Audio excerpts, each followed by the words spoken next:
story. That's the day I've gone on to glory. Lay out in the shade. That's all I wanna do. Find myself a cave and get lost in there with you. I don't care to wait. I just gotta get next to you. Let us find a place and do what we gotta do.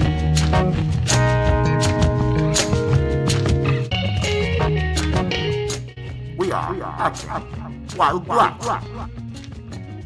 I'm just acting, nigga. Yes, we are acting while black. Say, motherfucker, it's acting while black. Stay off the folks. You're acting while black. I mean, there's certain shows that give me auditions from time to time that kind of elude me, and I'll be like, you know what I mean? When it comes up, I'm like, oh, I'm gonna get on this level, this one of them. That's saying Queen Sugar, dog. Queen Sugar. I mean, I audition every season. Every season, I finally book something, but that's the game. You already know. Yeah. What's the most auditions you ever had for any one show? Originals. I mean, yeah. Like, I want to say like 12. Since it started. Dude, I remember the originals would send me something. I was so mad. Like, dude, the originals would always send me stuff. I didn't book anything. What about you? That was over a period of how many seasons? Oh, 9, maybe 6. Yeah. Yeah, About the show yeah, we knew just from the size. Yeah, you was in there with me doing those auditions. We knew. I never watched the show, but the progression of storylines. Oh, this was going on with this guy now. Okay. So I got you beat. Remember a show called Army Wives? Yeah. Over 3 seasons, 25 auditions. Are you serious? Never booked. 25 state auditions. Fuck no. After the 25th, that's exactly what I said. Y'all gotta have something. Bro, what are you even doing? 25, bro. Welcome. I said, okay, I must not be right for your show. That's why you having me audition on this, you know. And that's the frustrating thing. Why you go?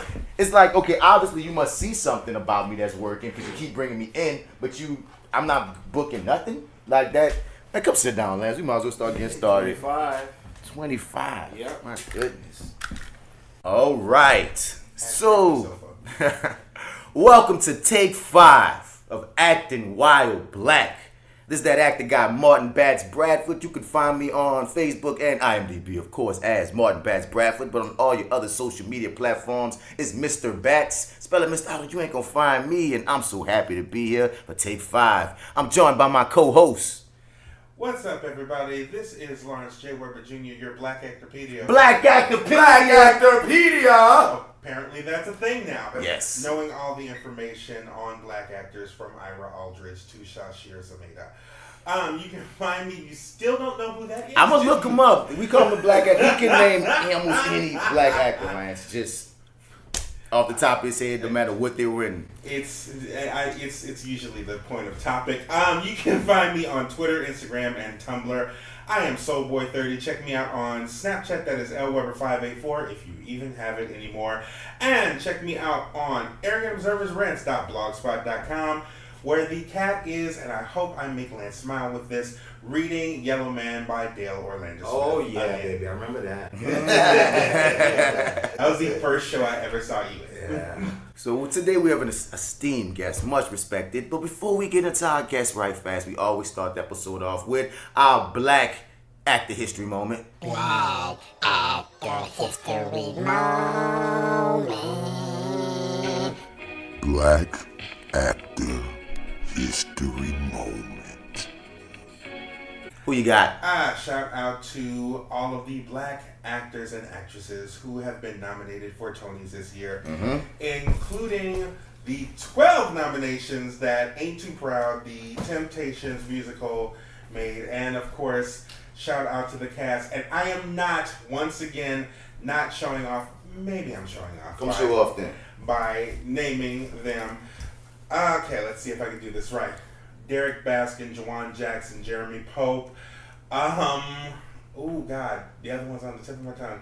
Derek Baskin, Jawan Jackson, Jeremy Pope, Ephraim Sykes, and James Harkness, who all played the Temptations, and of course Ephraim Sykes, who plays Davy Ruffin. Okay.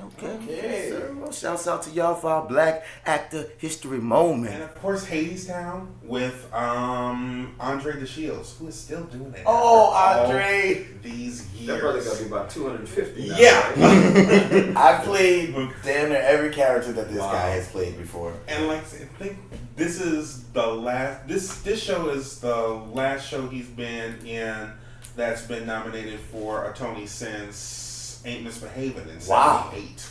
Incredible. Still doing it Incredible. That's why after all of these years. That's what I always say, man. To me, the only success to me in this game, truthfully, is longevity. You dig? I always speak on that. It's like, dude, like you can stay in the game, keep staying consistent, keep working. I mean, like that's the people I look up to when people ask me like who your favorites is the ones that's still kicking and getting it in. And that's what we getting into our guest of the day, man, That was dude. a very good segue. Yeah,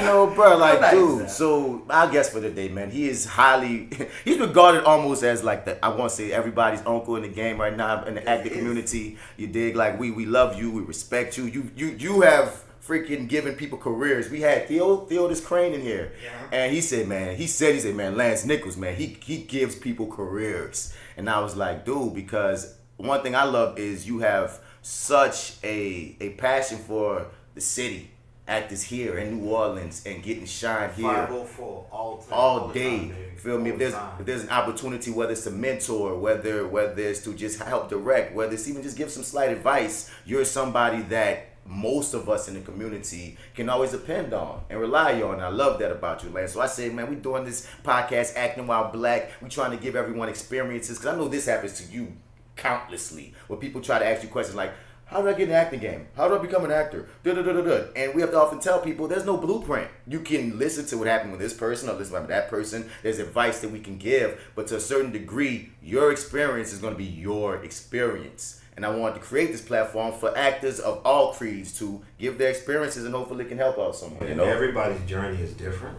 And so I always tell people, don't compare your journey with the other person's journey, because some people hit it like this, but some people lose it that quick if they can hit it.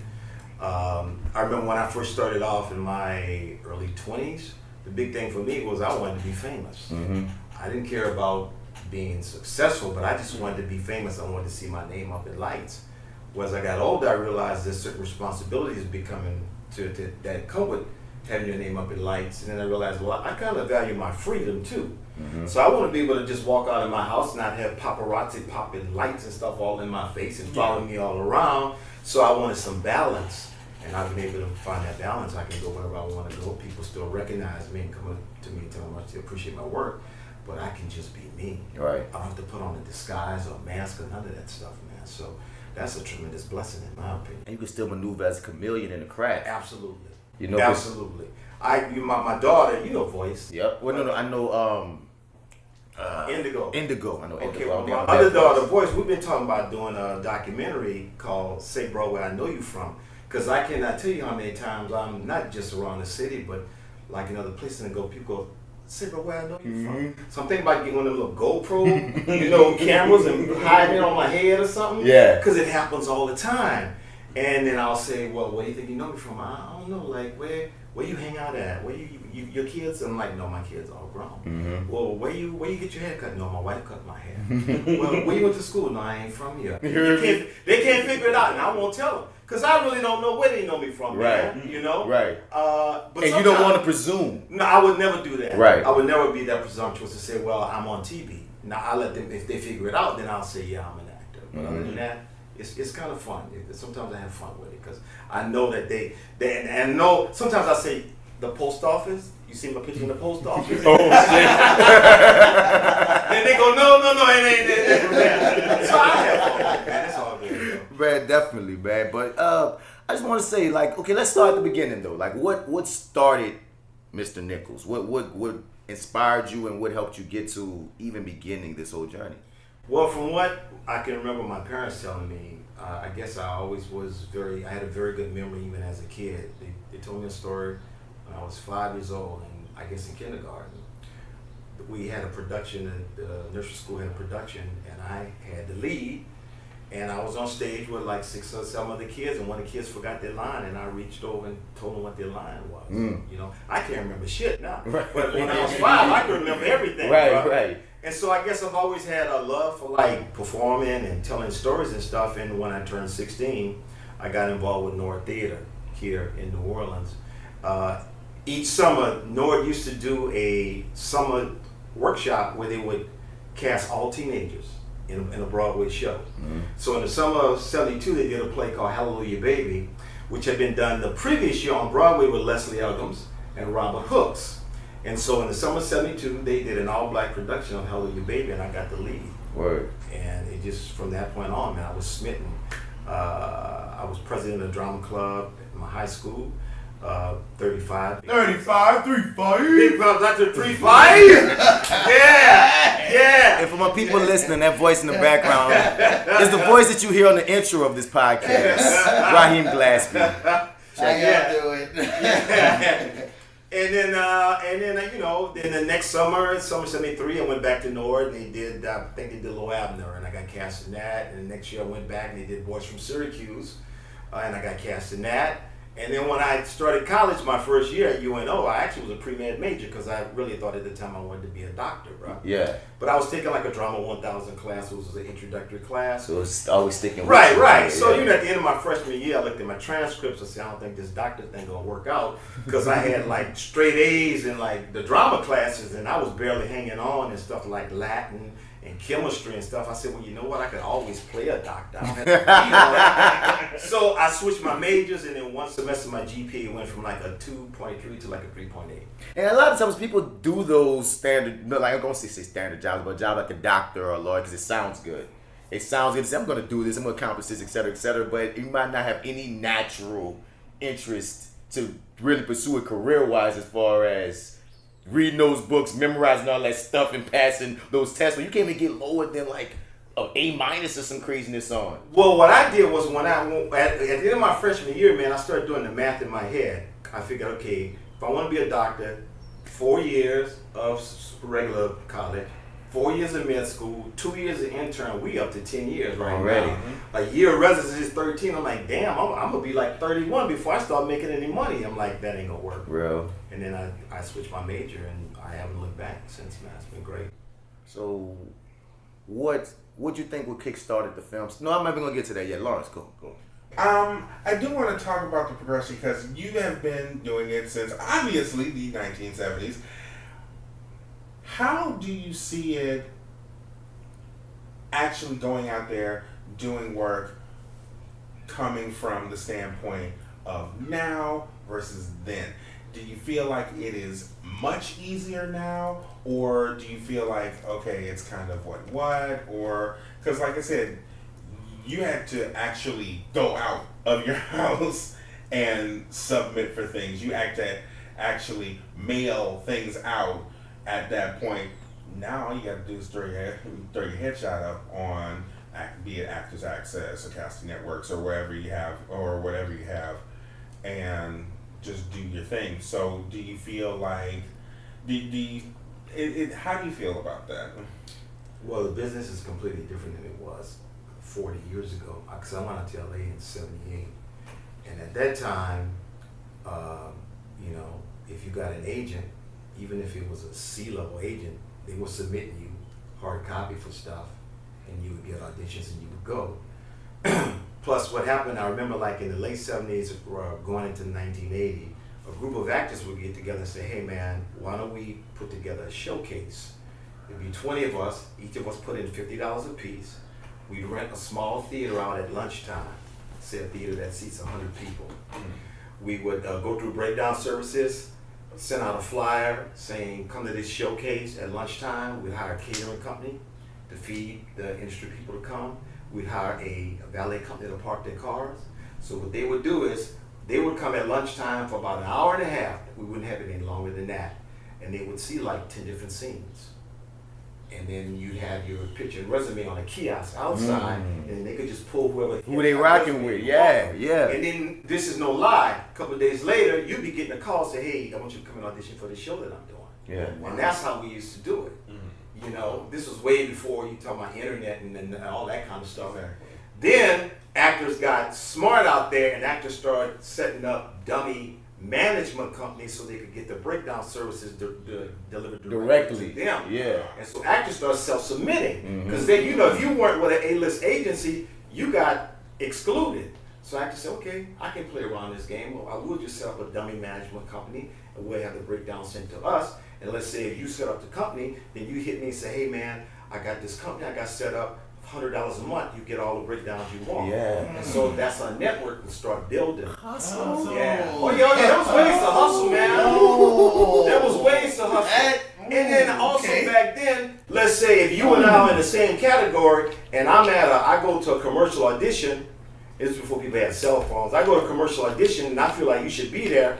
I go downstairs, hop on a payphone, say, Bax, you should be here, man. I'm at this audition. You could crash your audition, bro. You could crash your audition. You could crash a commercial audition. Are you serious? All you had to do was sign in because they didn't have like a double blind sign-in sheet where they look on this sheet. They went off of the sign-in sheet That where you- the actors sign in. And they feel like if you're here, you know about it, so you're supposed to be here. Actors was crashing auditions all the time, man. You know how many motherfucking auditions I wish I could crash right now? What? All the time, man. Dude. Yeah. Never knew that. Yeah, Man. that's how we would do it. And then somewhere around the early mid '80s,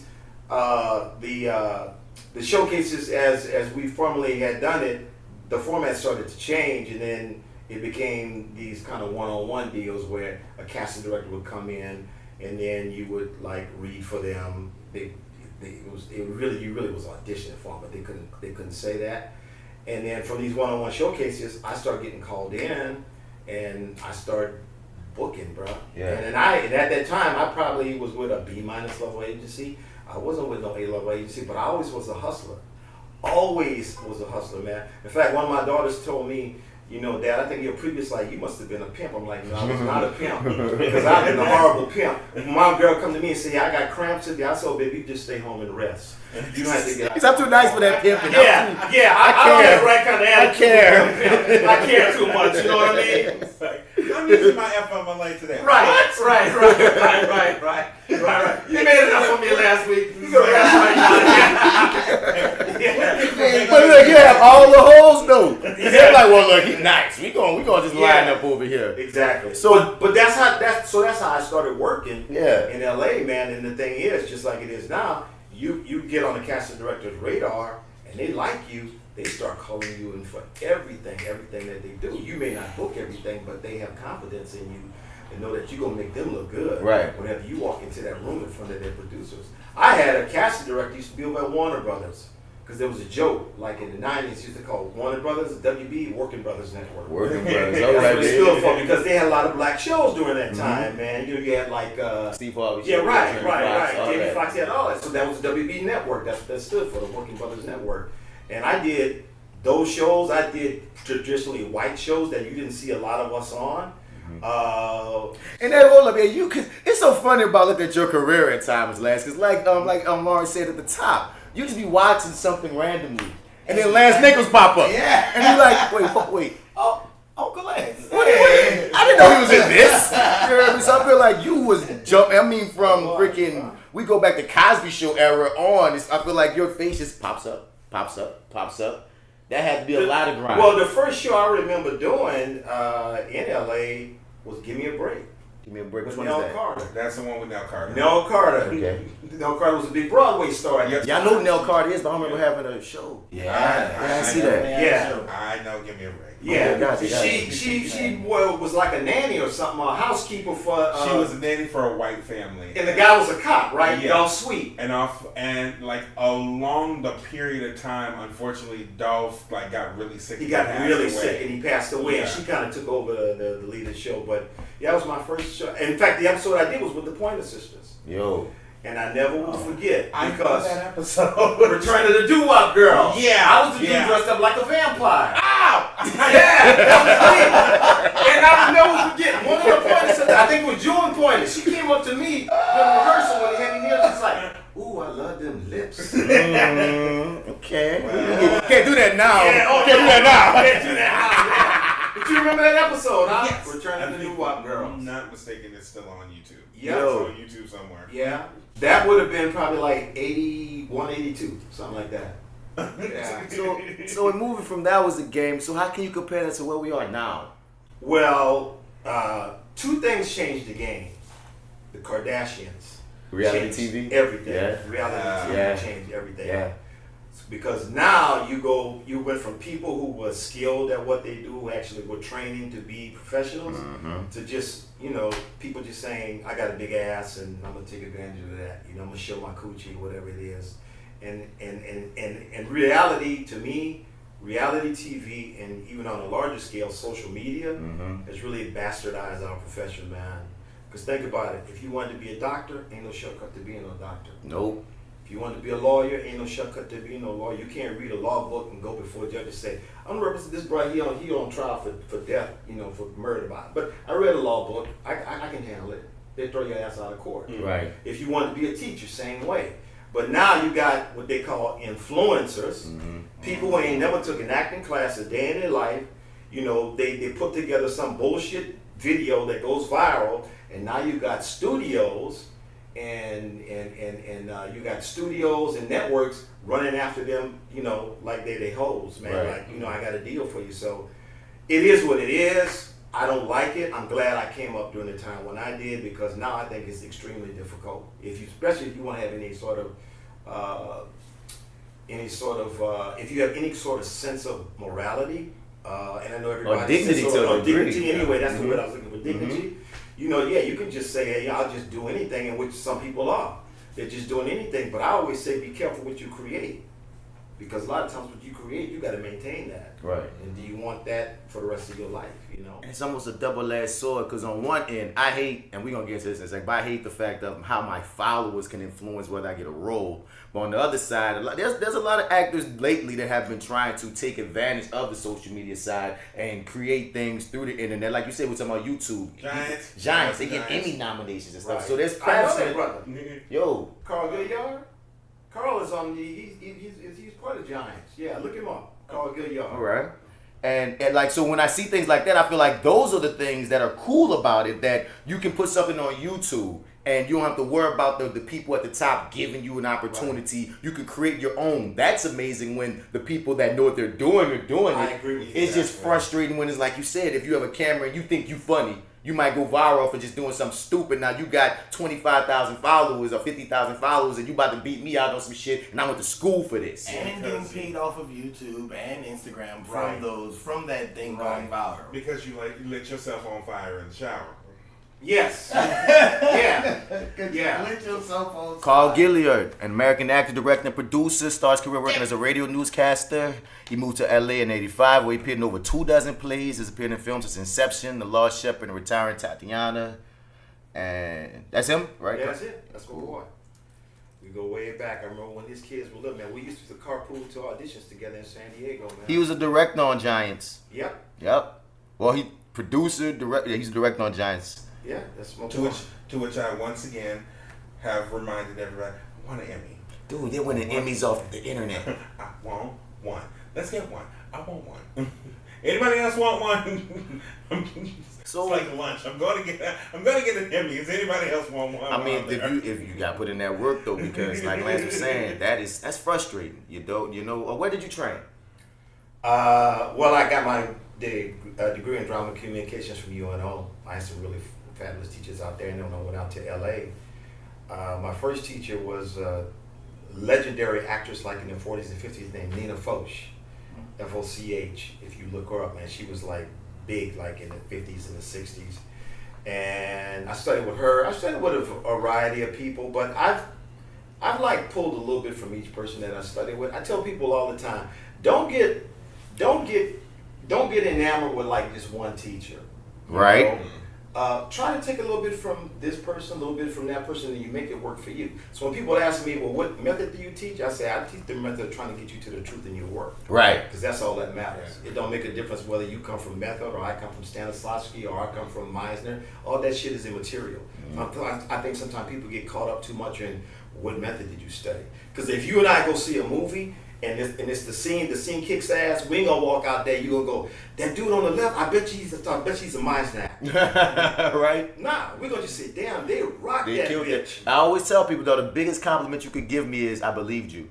That's it. You feel me? That's the one for me every time. And like you said, because people often ask that question, what method do you use? And I'm like, well, like I've read up on each one, but it depends on the context of what this role is and what this role is gonna require of me as to how I'm gonna play it. And some things, in getting a degree, you're taught a lot of these methods without knowing they came from these methods. I mean, sometimes somebody be like, oh, this is the Meisner thing. And then I read it like, oh, I know that. Oh, this is Chubbuck. I'm like, I know that too. Oh, we don't call it that, but cool. It's like you said, I love how you put it. Whatever I can get you to the truth of the matter. That's all that matters to me, is the truth. And as an audience member, I feel slighted if I go see a play or I see a movie and I see ain't nothing truthful about what I'm watching. Mm-hmm. They just waiting on their cue line. I can always tell when an actor's waiting on the cue line, when an actor's either playing the cue line or he's really, really playing a moment. Right. And it pisses me off, especially if I paid my hard-earned money. You do not shortchange me, man.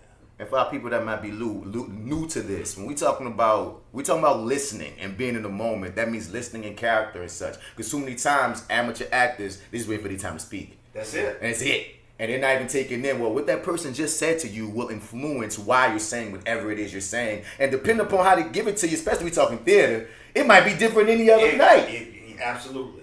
So if you're not listening truthfully, you're not doing it right. You know, and I tell you, especially when in film, when you got multiple cameras running, you got to be in the moment because you never know when the editor might want to cut back to your reaction when the other person is talking to you. And if you just like a blank, you know what I'm talking about. Yes, indeed. And once again, and then we go to film. Film is an editor's game.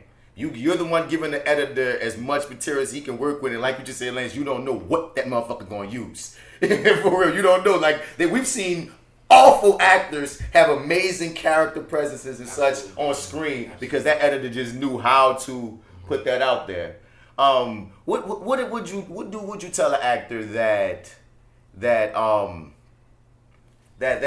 wants to start off but they're unsure what's the first step? Because I always get this question, so I'm gonna ask it directly to you. They always ask me, then I give them the answer. So what would you tell that actor? First steps. I would say make sure that this is absolutely 100% you sure this is what you want to do, because there's a lot of bullshit involved in this business, man, that has nothing to do with art, that has nothing to do with craft, and that's the part that's the most challenging thing to deal with. The art itself, I mean, you know, you can master that, but it's the bullshit that comes with it. And I found that, you know, the older that I am and the longer that I've been in the game, I just don't have tolerance for the bullshit anymore, man. I just won't, you know, I just don't play that. I won't do it. I won't tolerate it. I tell my agents all the time, if they want me to come to Atlanta and hire me, I expect to be treated the same way they would if they bring someone in from LA or New York. Why you want to shortchange me? Why you want me to come to Atlanta on my own dime, not put me up in the hotel, not give me per diem? No, I don't think so. You wouldn't do that to an actor from LA. You wouldn't do an actor like that from New York because their agent wouldn't allow it. But they still have those same caveman ass stigmas. It is. It's that false narrative, which is why you always see me whenever someone from here does something well, particularly from the 504. I'm blasting. Sharing it, yeah. I want everybody to know. I want the West Coast to know. Y'all ain't got no, you know, there's talented people everywhere, man. In front and behind the camera. So, you know, if you got 10 roles, instead of bringing 1 through 8 from LA, how about bringing 1 through 5 from LA and then cast 6 through 10 from here? Because we got people here who can hold their own against anybody. And I hear anybody, bro. And I hear often LA just has all these people. That don't mean that all these people are good. Because a lot of my friends that move to LA, they're like, you'll be surprised by how like 70, 80% of them are garbage. They're just bodies. You know what I mean? And then the actual talented people, we're here just fighting against all these bodies. You feel me? Whereas it could be a mind here, because like we talk about audition process. Now you can send a tape from anywhere in the country. Why in the world are you believing that you can only trust New York and LA? Because that narrative has been created by New York and LA. And I think that primarily and maintained. I think that primarily has been created by the agents in LA and the casting directors. I think casting directors in LA tell their producers, oh, you're not gonna be able to find that role down there. Because they want to try to bring the actors in that they know. You know, instead of, if I was casting something, particularly if I know it was going outside the region, I know you gotta have, you know, your A-list people for distribution. I understand that. Money, That's money. stupid. Right. I get that. But I would tell my producers, look, there's 20 actors here in this region here who could do this role. I'd like for you to see them first. At least see him. Right. You know? And I don't mean no courtesy read. No. Because I can tell the difference between a courtesy read. Sometimes I get something like, they're gonna cast a motherfucker Melly from that. I know the size of this role and how important this character is to this story. Yeah. Okay, I'm gonna put down a hell of an audition, but this is just this is smoke screen. This is just go back to Pleasantry SAG and almost. say, Yeah. well, look, we read XYZ in New Orleans, but he wasn't quite right, so we brought in, you know, A-list actor. Mello, right. Yeah. So it's like, you know, don't do us no favors, man, because like you, like Raheem, like a lot of actors I know, man, we take pride in our auditions that we send in. Right. We take time and effort. So if you know for a fact you're negotiating with A-list actor's agent in LA, don't, you know, if anything, just be real and say, hey, look, we negotiating with XYZ actors in LA, but just as a backup, if that falls through, we'd like to see some people there. Now that's my choice if I still want to audition for that. Exactly. Right. That's all I'm saying. Don't play me. Don't play me. Just Yeah. say how it is. I had a buddy of mine, used to be a casting assistant with a casting director, and he and I used to get into it all the time. I used to say, man, that's wrong. He said, well, you got to understand, we have to protect. I said, yeah, but you're protecting yourself at our expense. Right. I said, just be real. Just say what it is. Just say, yeah, we got an offer out to Denzel, but if the Denzel schedule doesn't allow it, we want a backup, you know? Right. And then it's so frustrating too, where it's like you have all these roles in any given thing. Even if you're trying to, how many A-listers you gonna get? About 2, maybe 3 at the most. So you have all these other roles. You do not have to necessarily go for the LA or give it to the LA actor or give it to the NY actor. You'll come to Louisiana and outsource these roles that anybody in this damn state could play. Absolutely. In our market, but you just feel like these people could pretend to be us, and that's fine. Yeah. And that just bothers And me. most times when they pretend to be us, they don't pretend to be us well. Because our accent is hard as hell to pull off. This is very true. And that's just talking accent before we even get into character and layers and just craft down here in the work we put in. How you gonna give us so much props on being such an artistic city, but then don't give our artists the same respect you give others that don't have the same kind of culture? Come on now. Say I that. call that verbal masturbation, bro. Ooh. That's nice. Yeah, that's what it is. Hashtag that, folks. Yo. Yeah. Hashtag verbal masturbation. Verbal masturbation. That's Like what it it. is. You know, they want to come here, they want to take advantage of the tax credits, but they don't want to give us the opportunities, you know. And then I hear stuff like, God, we're really surprised at the talent level. Well, motherfucker, you look down and you see. You'll see, you know. We got talent here. And everybody wasn't, the people in all these big markets, they weren't born there. No, Nope. they came from somewhere. Nope. So stop trying to play us people as if And we you got a lot of people in say like in my age group, people like me who actually went to New York or went to LA Had and its spent time. 20, 25 years and came back home. Yeah. You know?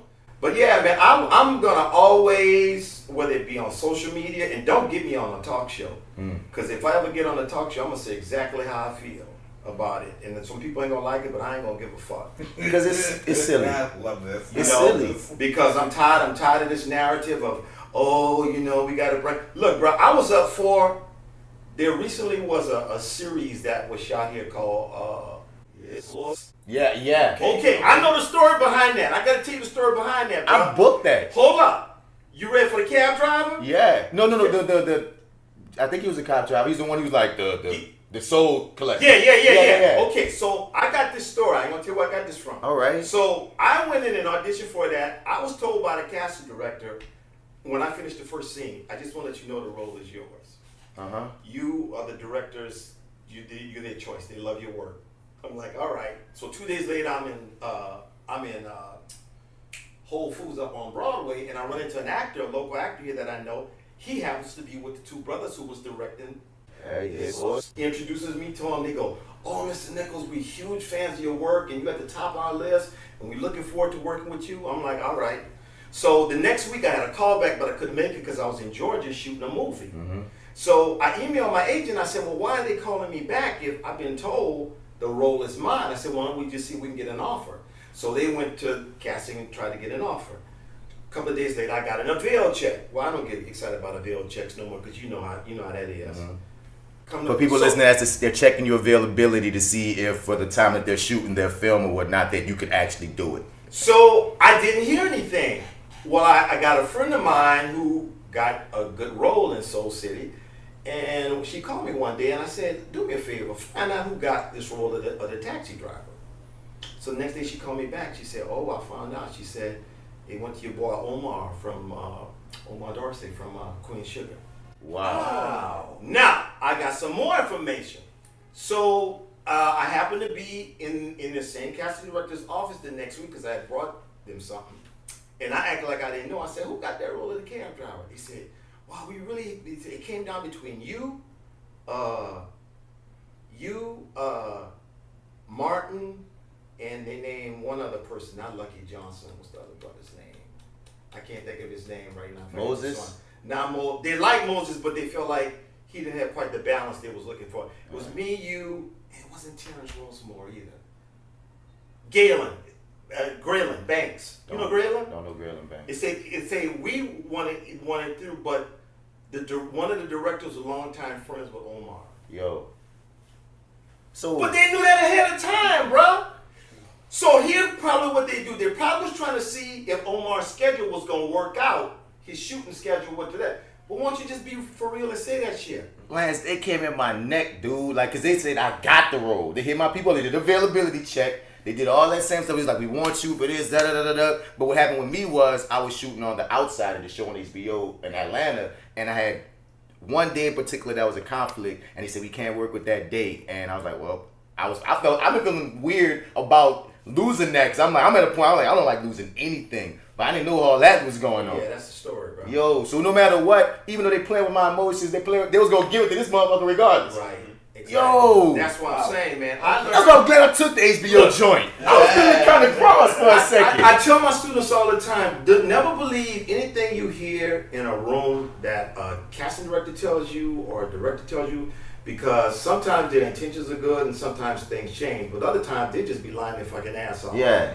So back in, I want to say early 90s, there was this movie called Undercover Brother. Yeah, I remember that. I'm a joint. All right. Yeah. At that time, the two ladies who was head of casting at Disney, they hired me to be a reader for that movie.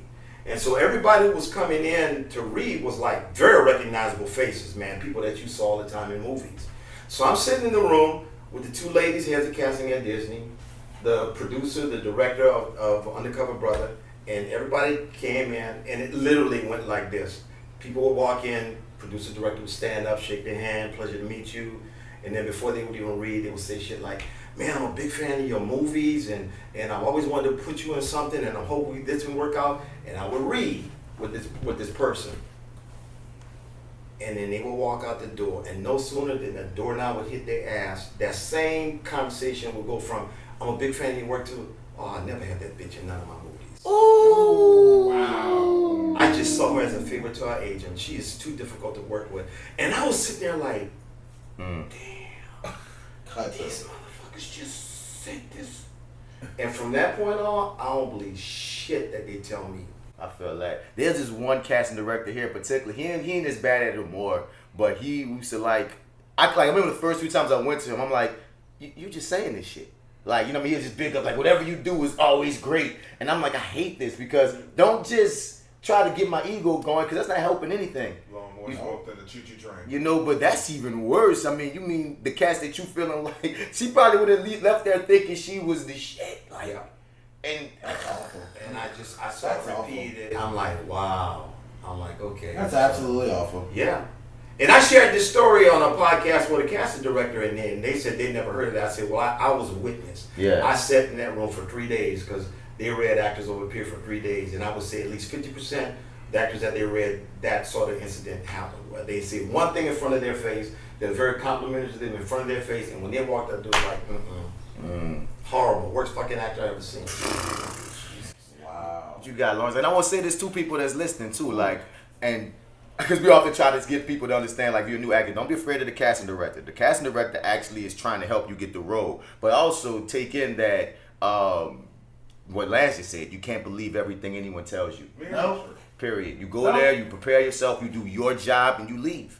And often what I do is forget about the damn thing after I've done my job. What I do too, man. I go in, I do my thing, I walk out, and I'm looking forward, I'm not looking back. Right. And you'll save yourself a lot of wasted time. I mean, because when you're a new actor, you get audition, you're so excited, and you want to do these things, you go do it, and now you're just thinking about the role, find yourself researching the thing that you did. You got all these things, you're so hyped, and then you always trained to think, or you always taught to think that you're going to get a no, and you don't get that, you never hear anything. And that's the way the game goes to your next audition. So it's like already had everything in your mind off the dump, like, oh, my opportunity to act and to put on is in this audition. Nothing past that is in my hands. The only thing I should really care much about is a callback at the end of the day, because at least now you're the actual running. Right. You know. And the other thing is, don't try to read a room. Sometimes actors will go into a room in a callback, and then they'll try to read the feel of the room. Particularly, commercial callbacks, man. Half of the people looking at their laptops, they ain't even looking at you. You got the people from the ad agency and the client, they're looking at their laptop. The only people that you're really dealing with in a commercial callback is the director. And so actors will walk out and go, they weren't even looking at me. I said, that ain't what you in there for. Right. That made me think of someone. I've never had a commercial ever. Like, I guess I don't have a commercial vibe. But that still made me think of one of these times I was auditioning way back in the day when I first started in the theater. And I remember Troy Populous, man. Like, he was auditioning me for something. I'm in college, and he just kept looking at what he was working on. I'm doing my monologue. Like, why he ain't looking at me, huh? Dude, and I stopped. I was like, man, you're not even looking. He looked up. That's when you fucked up.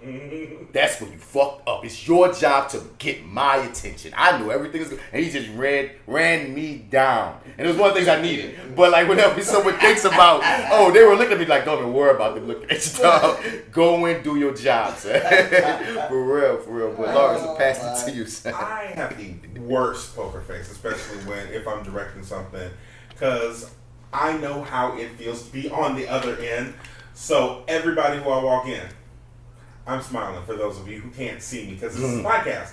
I'm that smile all the time. Oh, you mean when you're the person casting? Yeah, when I'm the director and I'm sitting there casting, I'm like, oh, okay. Even if you are awful, I'm still going to give that smile because at least I'm easing you for a second. I mean, I give you this damn role, but at least I'm easing you for a second. But moving on, I'm asking as a musical theater Negro to the other musical theater Negro who's behind me. I started off in musical theater. Hey! I'm an OG Negro, so you know. Hey, look at me. Started off in musical theater. You act like I don't know nothing about that. Yeah. So, what is the importance? Well, we've all talked about talent and lack thereof, but what is the importance of being quote unquote a triple threat? Because starting off, I was just the notion was drummed into my mind to the point where, oh well, I guess I gotta have to learn music and now I have to learn dance too. So I ended up learning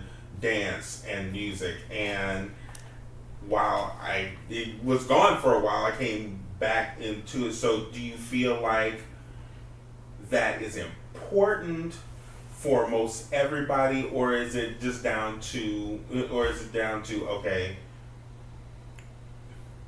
How do you feel?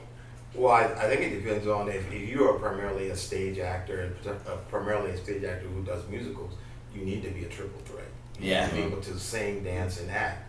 I think if you are going into... Which most people are not. Yeah. Just want to throw that Yeah. But I think as an actor in general, it's important that you have a lot of skill sets. Whether it be you can speak foreign languages, you can do dialects or accents. That's huge. Plus, whatever, like for example, we're starting our ADR loop group here. I started one here, and we were looking for people who came from different backgrounds. People came from military backgrounds. People who worked in hospitals. People who worked in law offices. So when those type of projects came up, we could pull those people in because they had knowledge of that sort of thing. So I think as an actor, not only your acting, singing, dancing, but just your everyday life skills are very, very important. I always tell people, American actors are one of the few actors who don't know how to speak more than one language. Right. You go to like foreign countries, those actors are multilingual, trilingual. Those people. They speak multiple languages. So, man, you just open yourself up. You can look at a brother like me. I could play Puerto Rican if I could speak Spanish. Yep. I could play Middle Eastern if I, you know what I mean? Right. And I realized I wish I'd come to that knowledge 30 years ago, because I would have really brushed up on my Spanish. I'd have brushed up on my Farsi, whatever. Because I just would have made myself. I could have played multiple markets. And Theo was here talking about the exact same thing about basically collecting these skills, because you never know who you're gonna have to play. You know what I mean? Like we talked about how he was taking up. No, a friend of mine would do fencing, but fencing he was taking up archery because you know what I mean. It was still just a skill to have. And he was just talking about boxing, all these things that you could, like you said, foreign languages, accents. Because the more diverse you are, the more things you have to offer, the more valuable you can be to someone that's trying to put you out there. And the reality is, I mean, this is 2019, but the reality is, we as black performers, we got to be 5 times as good as them white boys. Right. We just have to be. And dynamic.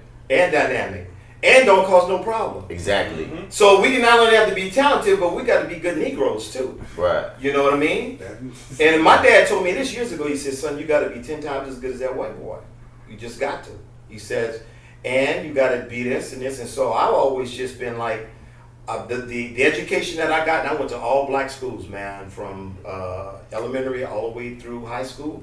I feel like the education I got stands up to any white guy my age. I don't care what they went, even if they went to private school. I mean, your resume showing. I had damn good teachers, man, and I had really, really good parents. So with those two things combined, I feel like I can compete with anybody. How's that felt over the decades of being a black actor in the generations that have gone? You said you started in the 70s, and now we're in 2019. So, like, do you feel it as much that I'm a black actor? You know what movie is still relevant, even though it was done in the early 80s? Is Hollywood Show. You know Hollywood Shuffle, bro. I totally got that movie because I'm telling you, nothing in that movie was exaggerated. Nothing in that movie was exaggerated. I've been in audition sessions where I've had a white cast director say, "Can you be more urban?" Mm-hmm. That was the term they would use. They wouldn't say black because that was just taking it too close. Yeah. Can you be more, even like, like I'm like, they start moving. Yeah. What was that supposed to mean? Because I'm motherfucker, just tell me what you want. Right. I'm gonna make you say I'm a direct motherfucker. Right, exactly. I don't know what this means, Yeah. But it's true, bro. That movie is still on point. Last, I just saw that movie for the first time 2 years ago. That movie funny as shit. It still had me laughing. I was like, why have I not seen this previously? Classic, I tell every black actor this is required watching. It is. Hollywood Shuffle was, I don't give a damn about nothing. This is the first movie that you need to put on if you tell me I want to be a black actor. Because it hits everything on point. It's like Robert Townsend had on his mind when he wrote that with him and Keenan Ivory. When they put that together, it's like, no, this is what we've been going through. It's black. And it's trippy. It's still relevant. Yeah, it is. But do you feel some of those? So how do they tell it to you now? Like how do they treat you now? You think? Because now this climate is way more. Traditionally, I never and I never for a long time it used to bother me. It doesn't bother me anymore. But if you look at my IMDb page, you probably maybe might find 10 black projects out of 192. That's no accident. The reason why you don't see me in more black projects is because I never got called in for them. I found in my years of being in Hollywood that black Hollywood was much more cliquish than white Hollywood was. And if you didn't get in that little circle, that whatever that little circle is, they just ignored you, bro. And I thought it was just me, because at first I thought, okay, well, maybe because I'm a light-skinned brother. But I've talked to brothers who dark-skinned, my age group, they say, man, I didn't get in that circle either. I didn't. I think I can probably name the black projects I did. Steve Harvey, Martin, Fresh Prince, maybe like 4 or 5 others now. There was like three female African American casting directors that had my back then, and they were always good to me. But I never got caught like when Spike was hot, and the casting director Robert Reed was doing all the casting for his movies. Never got called in, bro. Never got called in on Color Purple. I never got called in on no black film in LA, and I was out there for 25 fucking years. Well, you have any reason you think to be of that? I don't know, but I'll tell you this, and I can't tell you who it was. I was good friends with a white casting director who used to cast a lot of mainstream sitcoms in the 80s and the 90s, and I probably did at least about 15 of this casting director shows. And one day I was having lunch with her and I said, let me ask you something. said, because it was bothering me then, man. It's just like 25, 30 years ago. I said, I can't get on no black shows. I said, and it's shows that I like. And I said, what you think that's about? She said, okay. She said, well, I'm about to tell you as a friend. She said, this is off the record. If I hear that you said it, I'm gonna deny it. She said, when I get a headshot and resume, because everything was hard copy that day. Yeah. She said, when I get a headshot and resume from a black actor, and I see that 90% of the sitcoms they've done are black shows, I don't call them in. And I said, why not? She says, because I don't think they can do our brand of comedy. Damn. Straight up. Wow. Straight up. Wow. That's just straight cut. Straight no chaser. You hear me? That's straight no chaser. Wow. So in the way that worked out for you, but damn, they got. And you make me think about even how the game is these days. How my agency asked me, "Do you do Tyler Perry?" As if Tyler Perry is its own entity and brand of acting. You know what I mean? Because they have things. She was like, whatever one you choose is okay. It's just, we have some actors that refuse to do that because they don't want Tyler Perry on their resume, most likely for reasons not that far from what she's saying of appearing that that's all you probably can do. And I don't want to disrespect Tyler Perry. I often say I might not love everything he does, but I always respect the fact that this man was employing black people when no one was employing black people. Absolutely, I agree with you. But I'm just saying that stigma is real, and when they create these stigmas, they really follow through. And yeah, and the thing is, when she told me that, and I thought, because I was working at the time, but you always want to be accepted by your own people, man. Right. When you don't get accepted by your own people, it's like, damn, what's up with that? What am I not doing? And not even just that, you want your own people to see your work, because that happens to me sometimes. I be on all this shit that my niggas don't even watch this. Yeah, exactly. So you want to get in the circles where your people can see what you do too. Yeah, but it just didn't work out that way for me. So I didn't suffer from it. Obviously not. Clearly. But it did make me wonder, man, how come I just couldn't get in on some of these movies? None. Not one, bro. You make me think about something when we were trying to get Shepherd off the ground. And Lawrence, you were talking about how the old school way of doing the audition process, you had us all smell you if we wanted to be in it. Well, how did that even come about? Well, how that came about when we decided we were going to do this, and I told the two young men who created, I said, I want my wife and I to cast this. I said, because we know a lot of actors. I said, but I want you to trust us. We don't need to have no live auditions. I said, I want to prove a point. I want to prove that intelligent people can sit and look at a video audition and go, that's my person. And they said, okay. And so I just reached out to certain people that I knew, like you and some other people that I knew. I think I went through 2 agencies because I didn't want to be bombarded with like 1,000 pictures and resumes. And we asked people to send in self-tape. My wife and I previewed all the self-tapes, and then we sent the ones that we thought were the strongest to the director, and they picked everybody from tape. And I proved my point. This whole thing about you needing to be in the room is bullshit. You don't need to be in the room. Now, if you're talking about the dynamics of a family where they may be trying to pair you up with someone to play your girl or your wife, that's different. That's a chemistry read. Understand? Also, a family thing, I get that. But if it's not that, why do you need to be in the room with a person? I hear people say, well, you need to be in the room so the director can give you an adjustment. Look, bro, I got on House of Cards through a video audition. I sent in a video audition. The next day, my agent emailed me and said, hey, casting loved your video audition. They want you to retape with one adjustment. Pick up the pace. Right. Retape, sent it in, they hired me. It ain't brain surgery. We've allowed these people to treat this business like they saving the fucking world, bro. Yeah. Like this world peace or some shit. And then they pick and choose, and that's another thing. They pick and choose when tape is enough versus when they have to have you in the room. And it's like, okay, which one is it, y'all? Truthfully. And like you said, if tape has been enough and it's proven to be enough, then let it be enough. Unless, like you said, there's specific reason. And then the thing is, if a director knows your work, now I'm gonna make this comparison, it's probably not fair, but you know how Clint Eastwood casts all his movies? He hires people that he knows, and if he doesn't know you but he's seen your work, he personally calls you, Raheem, Clint Eastwood, I'm going to do this movie, there's a role in it, I think you'd be really right for it. You want it? Boom. That's how that shit rolls. But I will say this, I think for a newer actor, a live auditions help.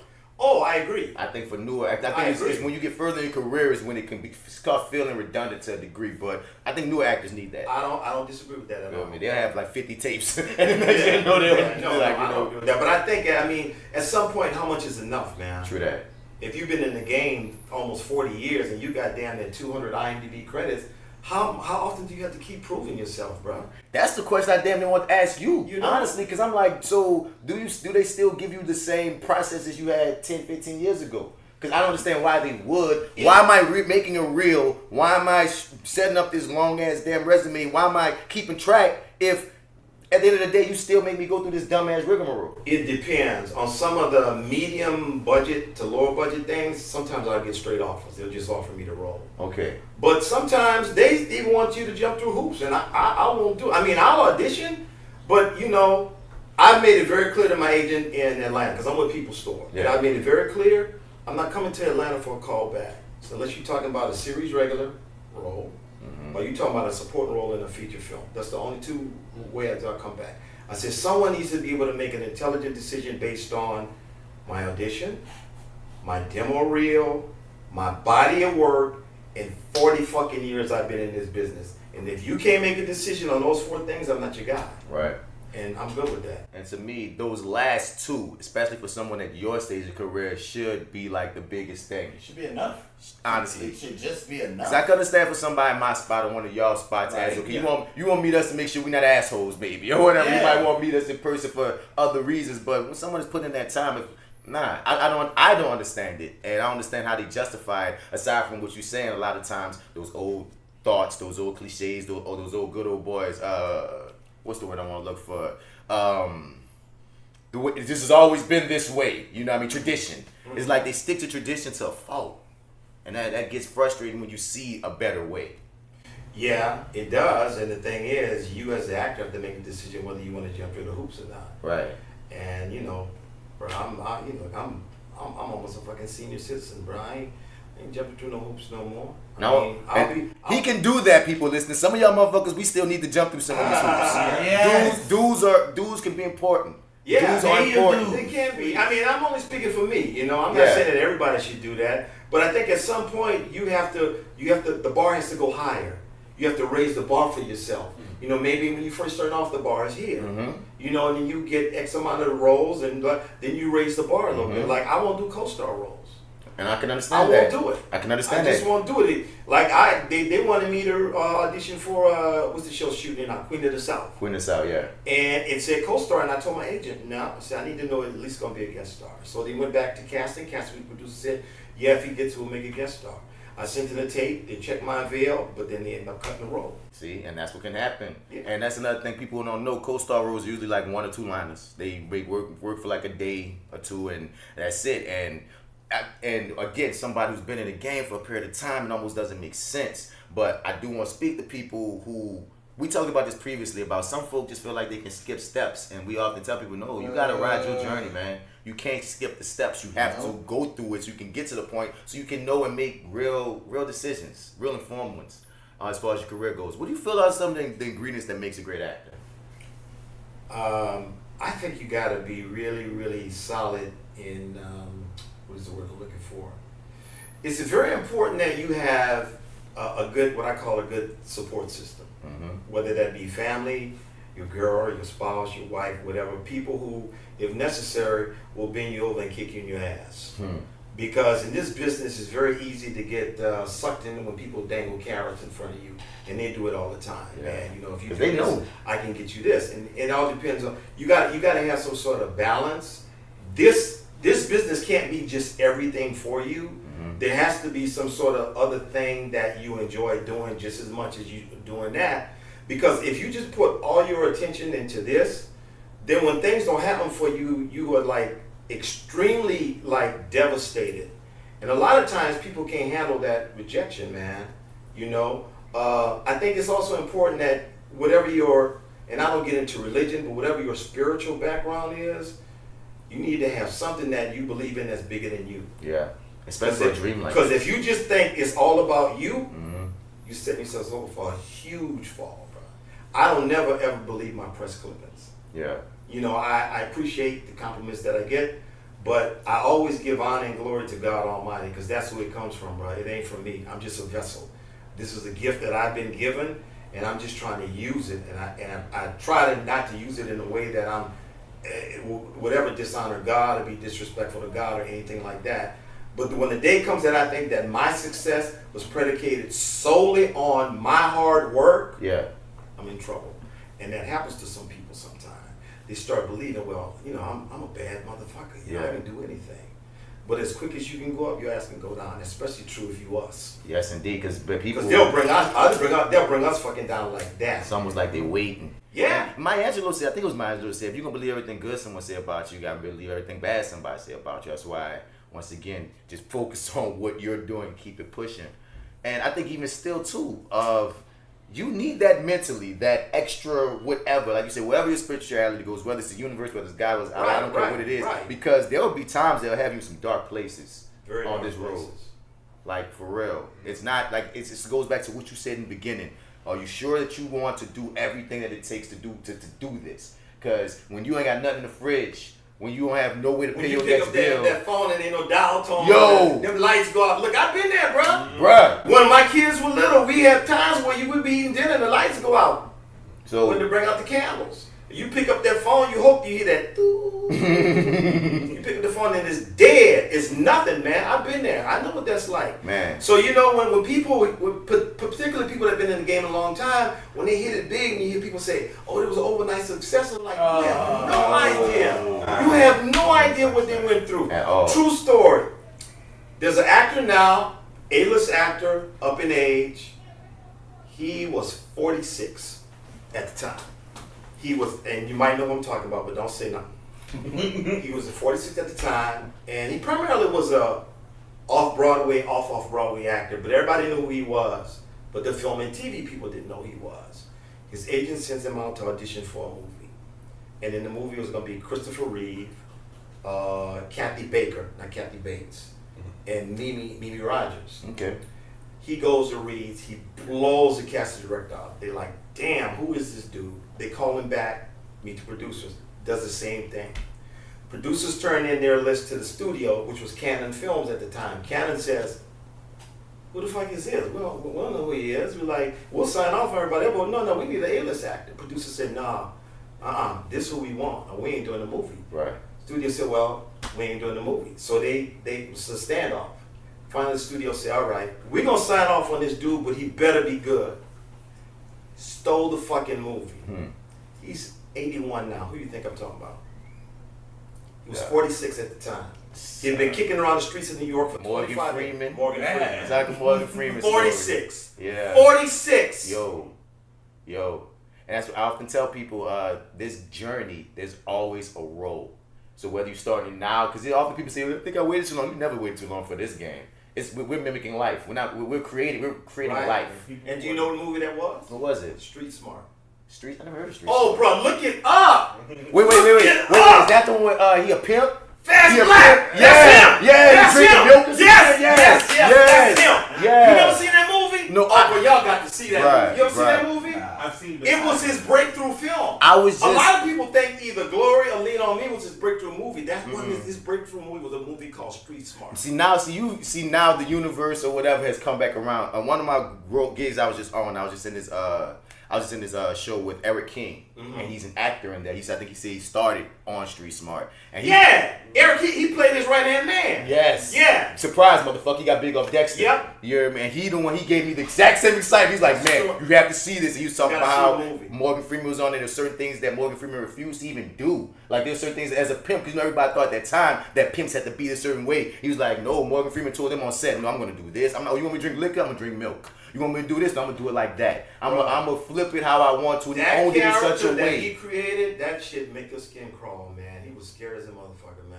And I promised him I was gonna watch this movie when he brought it up to me. Watch it. I'm gonna catch There's it. a scene. I'm gonna catch You it. say you've seen a couple scenes? bits and pieces. There's a scene between him and Kathy Baker. Kathy Baker plays one of his girls, and she comes to him and says that she wants to just get out the game. And there's a scene between him and her. I ain't gonna tell you about it. I want you to watch it. Baby. I want you to watch it. because we and him was having a conversation about how so many black actors, it's hard to find a black actor that does not have some kind of gangster role on their resume because of, the game. Yeah. Something. Right. And that just got me excited thinking about how Morgan Freeman, even though he got on from that role, how he made it so dynamic that you couldn't even deny him. And that's what you need to do. Even if they give you these roles that's a thug or whatever, it might seem one note. Give him some layers, because you never know. Yeah. Well, see, the thing is, the theater community knew he had those kind of skills because, like I say, he was doing off-Broadway and off-Broadway, but the film and TV world didn't know who he was. So they were like, we don't know who this guy is. And Outside of thank God, Electric Company, but thank God the producer said, no, we're not going to do the movie unless we cast this guy. And he stole it. You even remember Christopher Reeve, bless his soul. And he stole it.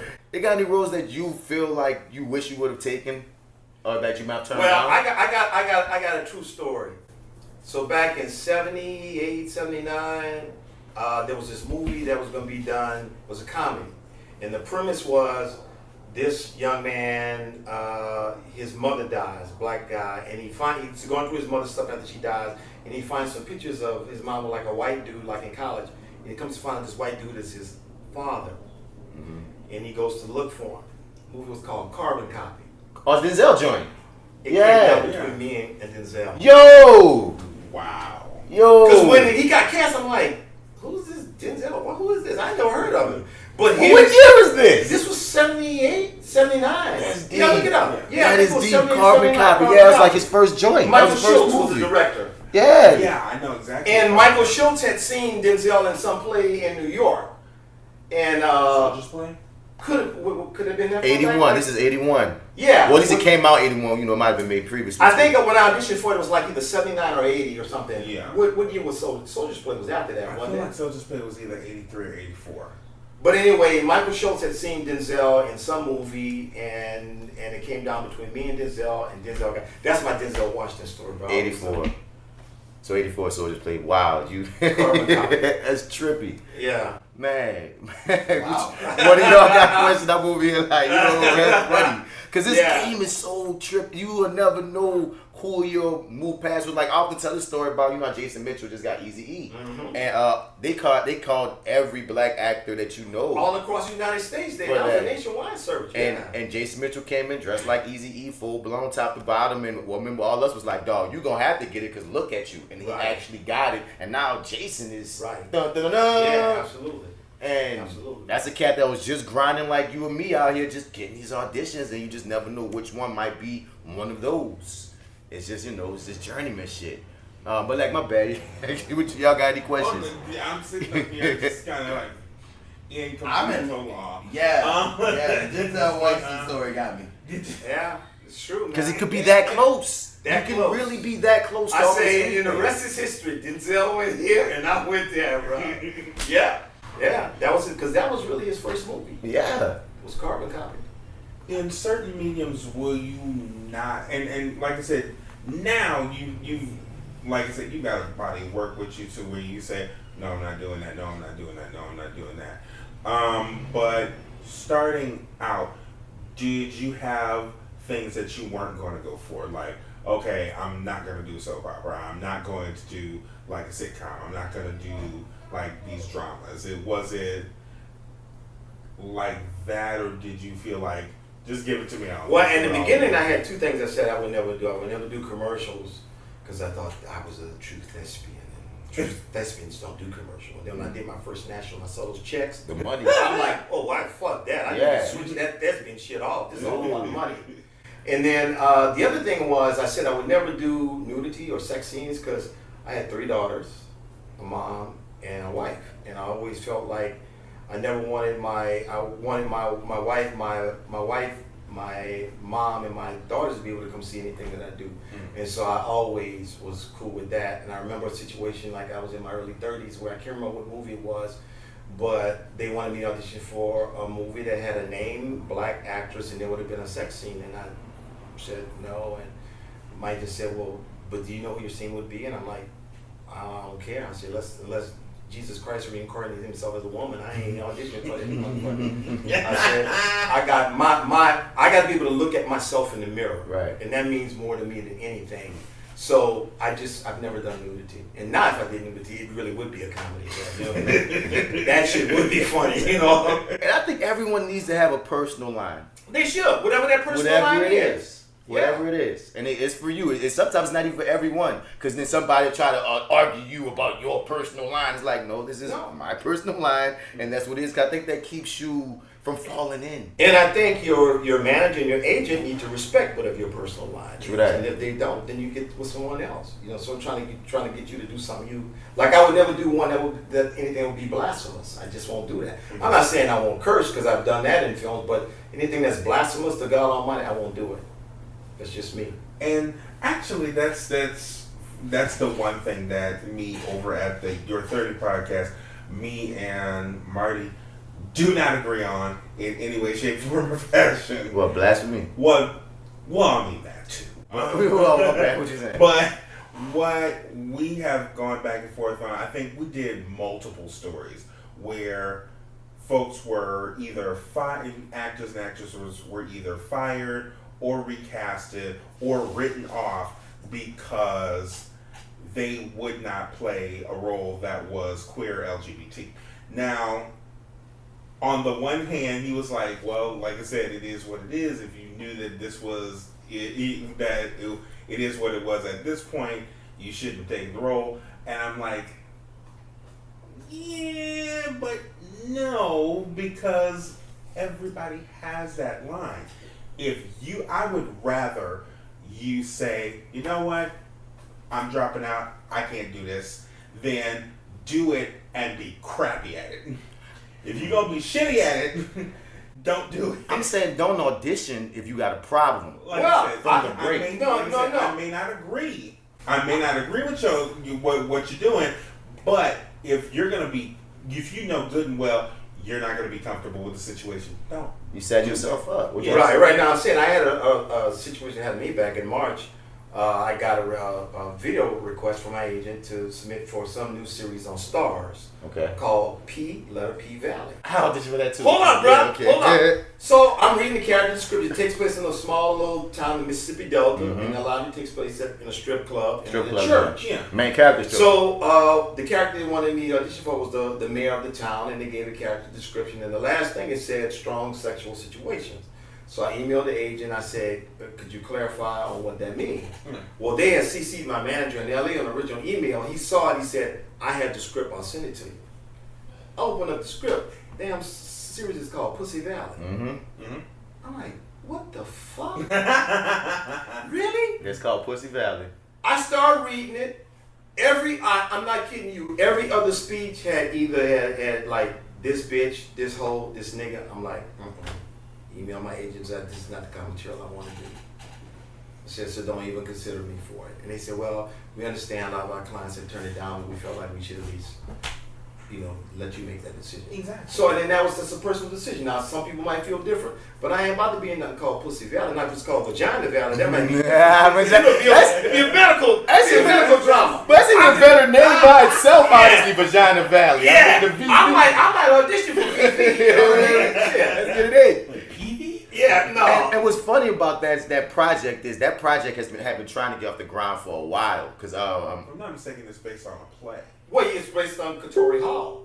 yeah, That's who it is. yeah, and I felt like makes sense. it came around on auditions. I think I did a couple of rounds of that, and it kept being called Pussy Valley. I remember Jay Steele, Jessica, she auditioned for like the main character like the first time they went around. It's almost 2 years ago. That's how let me try to Damn, they've been trying to wow. And I'm like, I would think it might be the name. You know what I mean? But like my last one had a callback. I had to go out to Atlanta and do the callback, whatever. I met them. They were pleasant people. And that's when they renamed it to P Valley, I guess, to try to circumvent how obvious naming your show Pussy Valley would be when it comes to trying to market or get it off the Who's ground. gonna watch that? I mean, nobody. no, a lot of people watch something called Pussy Valley. Now, they might think it's something about something else, you know what I'm saying? They might get a little disappointed on what it was. But they'll watch that, man. I said, I might watch this little Pussy Valley later. But They got a bootleg copy. you heard me? Well, yeah, man. But yeah, tell the folks over at that show, Good Christian Bitches, how that worked out for them. There's a show called Good Christian Bitches. It was called Good. It was initially called Good Christian Bitches, but they named it GCB. That's still dumb. Why would you name Exactly. it? It lasted about 6. Wow. It lasted about 6 episodes. What network? ABC. Kristen Chenoweth was in it. What? It was like for a very, very, very short period of time. Well, Because yeah. who's gonna watch good Christian bitches? I guess, man. But as we said, and a lot of this comes with knowing yourself, because even being a good actor, if you don't have a great, self awareness, I don't think you're gonna be that good, because you have to. How you gonna be somebody else if you can't be you to your fullest? And once again, you talk about being tricked, and not even tricked, it's not manipulation, but you see the carrot, you gonna chase every damn carrot there is if you don't have some type of understanding of what you aren't comfortable with or what you won't do. So I think it's valuable. I think it's valuable to be aware. One of the most memorable experiences I've ever had was playing the River King on Into the Badlands. Into the Badlands. Because that character was so different, physically different from how I look. You've seen pictures of me in that. Yeah. And they shot season 1 here. Yeah. And then when they went to season 2, they moved to Ireland. And I thought I was coming back in season 2, and I didn't. And then when season 3 came up, they said, okay, we'll bring you back for a couple episodes because we have to get a 10-year story. And just to go to Ireland for 2 months and work 8 days. Bruh, you talking about a vacation, man? Dude, see, you would think they brought you out to Ireland? Oh shit! For 2 months. Yo. I got paid for the whole time I was there. I worked 8 days. I worked 4 days, week 2, then had like 6 weeks free, Yeah. and then I worked 5 days on the back end. Dude, those were one of those I called them. I can't believe I'm getting paid for this. Oh, that's exactly what it Yo. Which is why you can understand now when you work something like that, you thought you have no tolerance for bullshit. Yo. It's like, no, you want me to do this? Yo. They valued you. Right, they did. Straight up. They did. And that's what you want to get to. You work in your journey and these perks happen, but you're not doing them for the perks. You're doing them because it's the craft. It's your life. Right. It's your life. People ask me, what else would you be doing? I was like, oh, you know what else? This is what I do. Yeah. This is what I'm doing. This is me here. And if you don't have that in you, you don't. Well, one thing I want to say, because I want the listening audience to hear this. I occasionally will call Bats and say, "Hey, man, I saw what you posted on Facebook today, and I want you to know I really appreciate that you're a brother who will just speak out on stuff, and he'll speak out on stuff that I know a lot of people don't agree with, or and he like me. And he remind me so much of me. He's like a young version of I don't give a fuck. I'm gonna say exactly. Am I right? Yes. Yeah. But I admire somebody like that, man. Because a lot of times people want to say something, but they're afraid of what other people gonna say. Mm-hmm. And if I know if I'm speaking from a place of truth, I don't give a fuck what somebody else gonna say. You might disagree with me, and if you disagree with me, then get the fuck off my page. Right. All You know my what I face, mean? all my I life. don't tell you what to say on your page. Nope, I don't come to you and tell you dibby, but I'm gonna keep it 100 here because I hope to always keep that spirit of that, man. Because like you say, if you ever get on some TV show and they ask you some questions, you ready to be like, New Orleans 504 straight up. Oh, absolutely, all the time. Dude, I'm ready. If I get on any platform and there's certain questions about certain topics that brought up, I'm here. Like I'm ready. They're gonna be muting my mic. Mute his mic. Yeah. Cut him off. Come on. Yeah, bro. Did he just say that? Oh, shit. Not again. So, tell us people what's some upcoming projects you can speak on? That's Well, I got about 6 things in post now. I don't know when the hell they're coming out. One of them is a movie I did with Mary J. Blige called Body Cam. She really getting it. I had audition for that too. Damn. Yeah, she really getting it. But I don't know when that's coming out. Another one's called Simplified. I did that about a year ago. I don't know when that one's coming out. So what you had to do for Body Cam? I remember I was gonna be some cast because I think we was breaking into some store and somebody got killed, and I know some dealing with. Well, cops. she plays a police officer in Body Cam. Okay. And without giving the story away, there's something that happens towards the beginning of the film, and she's part of that investigation. And one of the people that was involved in this incident was killed. He and his mom used to come to my church. We had like a youth center, and I was the pastor of the church, so I had a scene with her, which I think starts off the movie, but I have no idea when that's coming out. Yeah. Body Cam, Simplify. A horror film, a psychological horror film I did last year called Wellwood. That's That's in post. I got like 6 things in post. I don't know when they're coming out. The thing I do know that's coming out, I do a lot of faith-based films. I did a faith-based film in Georgia called Christmas on the Range, which is a comedy. I shot that in Georgia back in March. That's coming out right before Christmas. Gotcha. It's a comedy, and it's a Western, my first Western. A Western. And instead of a horse, I get to ride an ATV. That shit was fun, bro. I ain't Dude. never rode an ATV before, Bruh. man. Oh, that shit was fun, man. Yeah, it was a lot of fun. You made me think there's certain things that you just never think you're gonna ever wind up doing, and then you wind up doing it. Like who'd have thought you're gonna ATV and you're getting paid to be on a freaking ATV? Yeah. You know what I'm saying? Like sometimes you wind up having to learn. What's something that you've learned that you know you would have never done? Because acting, you often have to. If you gotta be that card player, well, you better learn this 3-card Monty. If you sword fight, you gotta learn the sword fight. Do you have any things that you still keep with you that you've learned from your career? Yeah, when I did Green Lantern, they didn't tell me. I know I got cast as a cop, but they didn't tell me I had to shoot a rifle. Yeah. You know, and they try to give you like a crash course on set. The stunt coordinator. Oh, so I'm like, and it's me and another officer who's actually a guy who's an actual stuntman who shot many firearms. Yeah. They got us standing in tandem shooting a rifle at this imaginary creature. And they trying to tell me, well, every time you shoot and the shell ejects, you blink it. That's a fucking thing. I'm trying to protect my fucking eyes. Like, damn, my right, I I'm ain't never blinking. shot this before. So that's why you started. Didn't you start one, or didn't you facilitate a gun? Yeah, and so at that firearm. point I said I start. In fact, I'm gonna bring that guy back probably sometime next year because I think sometimes they hire us and they just think we know how to do shit, and we get on set and they go, "Well, here you're gonna shoot this gun." I'm like, "Huh? Really?" Yeah. And they think we just know that shit instead of them when they hiring us saying, "Okay, look, we're gonna put you're gonna go to training school or some shit," you know. They just assume that we know how to do that, but to me, that's laziness on their part. Right. Because if they hire an actor, that should be one of the questions. If that's necessary, then that should have been in the audition things. Must know how to use a firearm. Right. Or y'all should have, like you said, before you even start shooting your project, have a week or 2 allotted Exactly. for an actor to at least get comfortable or what Yeah. have you.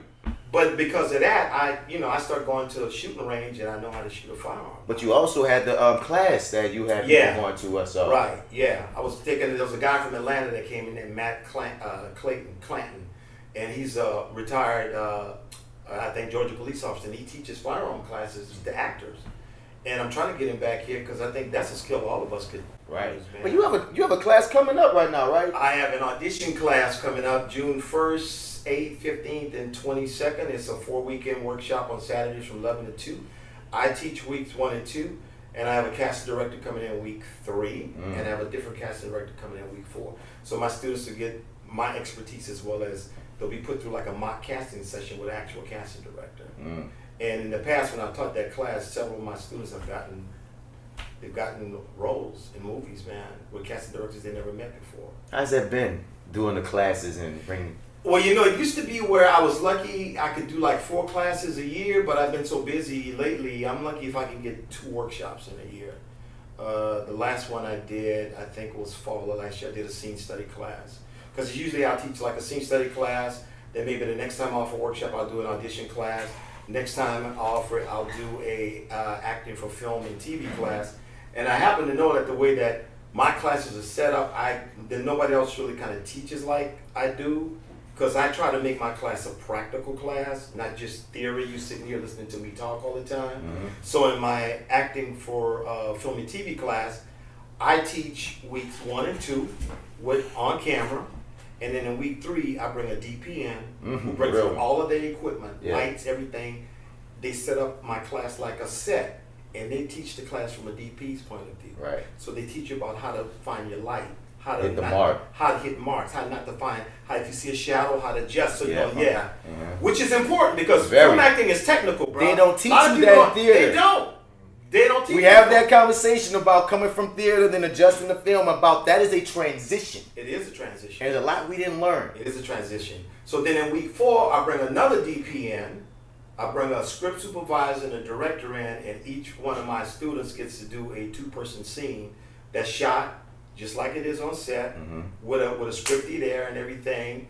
And then within like 2 weeks after that last class, everybody gets a digital copy of the scene. And they can use the footage. If they want to. I told them I don't think I wouldn't use it for like a reel, but I use it more for teaching purposes. So, and I had a very nice comment. This was about 2 years ago. Somebody I don't even know, but he posted on my Facebook page one day. He said he works as a crew member. I don't know if he's like a gaffer or whatever. He said, but I can always tell when your students are on set because there's a certain excellence that they all have. They're punctual, they're knowledgeable, they know how to hit a mark consistently. He said we don't have to repeat the same things to them that he said, so whatever you're doing, keep doing it. I want to ask you this about just the class thing.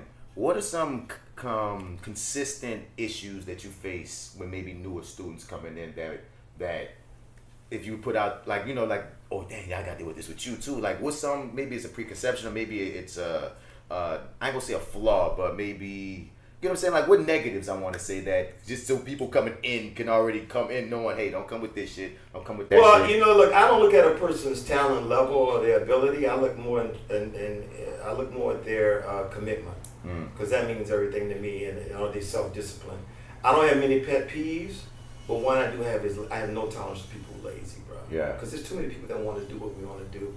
And so if you're lazy and you're not self-motivated, if I give you an assignment to do and you come back the next week, particularly if it's a scene study class and you telling me, oh, my dog ate the scene, I don't give a shit about that. Short of someone dying in your family, you've been in the hospital, if I can find the time to give you the work you need to find the time, because you wouldn't show up on a set like that. You wouldn't show up on a set and say, well, you know, damn, I don't really know my lines. Right. Can I get a cue card? No, your ass would be fired. The game don't care. No, it don't. So you treat my class like you would if you would be on the set, because those are the kind of people I want to train, man.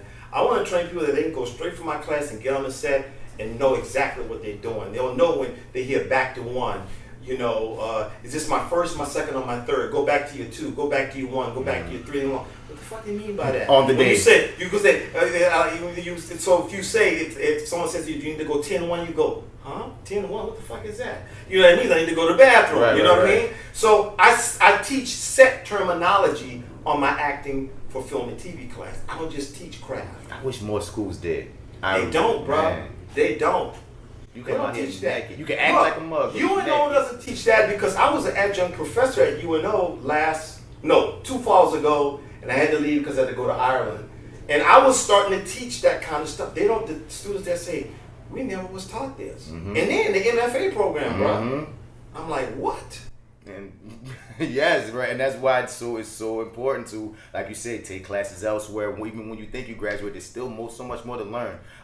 Before I give you our last segment as well, my dude Lawrence is about to ask you a whole bunch of questions. They spitfire like the original Actor Studio. But I want to ask one more, since this is Acting While Black, and we had you for a minute. Thank you so much for coming Man, through. a pleasure being here. You know, we've been trying to get this since you first told me about this. Yes. Yeah, whenever you're ready, man, just let me know. So, what black actors influenced you coming up?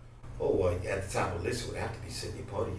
Right? I mean, you know, I was a young man when Sidney Poitier hit it big in the 50s and the 60s or so. Before there was Denzel and other people like that, there was Sidney. That's who we all looked up to, man. He was an archetype. That's who we all, that's who we wanted. We all wanted to be Sidney Poitier when we got, when we started in this business. But now it's interesting because now I find I look more at character actors and their work.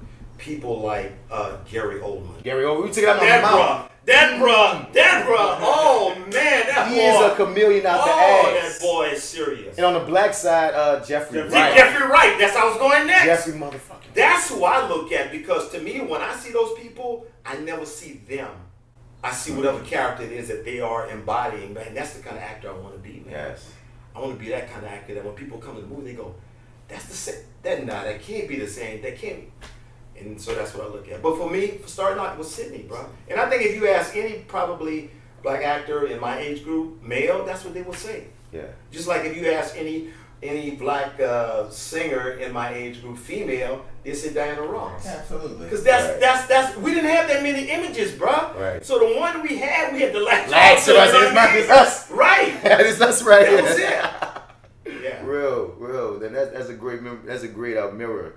Because, then Sidney begat, and then begat. Yeah, right. And I bet you if you asked Denzel, he probably would say the same thing. You can tell Yeah. in the way Denzel even carries himself Yeah. that he's a product of the Sidney Poitier. Oh yeah, thank you, man. Well, I'm gonna tell Doug what you got for our Spitfire situation. It's the Pivo question. It literally says here, Pivo's questionnaire for black folk. There we go. And it's consistently evolving. So, oh my God. Did I just delete it? Oh my God. Okay, no. We still got that. Oh, I'm about to say, wow, that was a long list to just delete. Thank God for recently deleted. Oh, gracias a Dios. What is your favorite word? Favorite word? Yep. Love.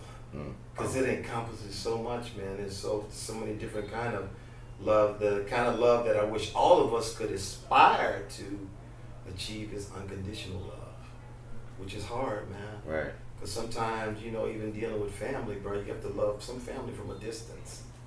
Even though they family and you love them, but some people are just, they make it difficult to really unconditionally love them, man. And so that's what I'm trying to work on.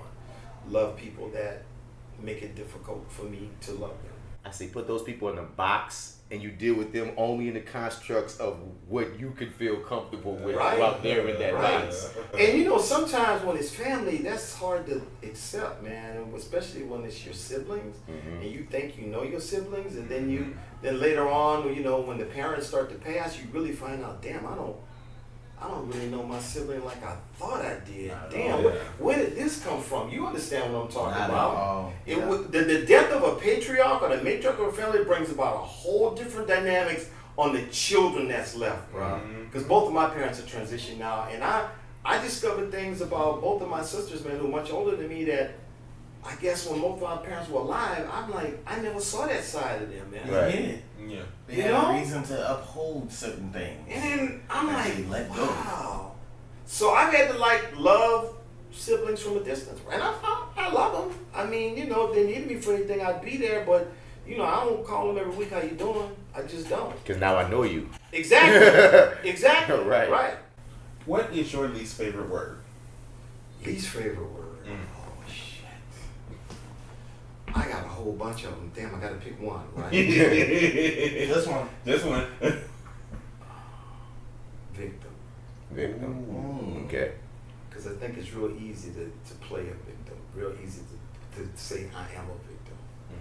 I do believe that there are certain circumstances that we can find ourselves in, but I also believe that each of us has the capacity to make choices in life, whether we go this or whether we go that way. And so I always knew, because my dad was born like in 1914, and he grew up in Mississippi.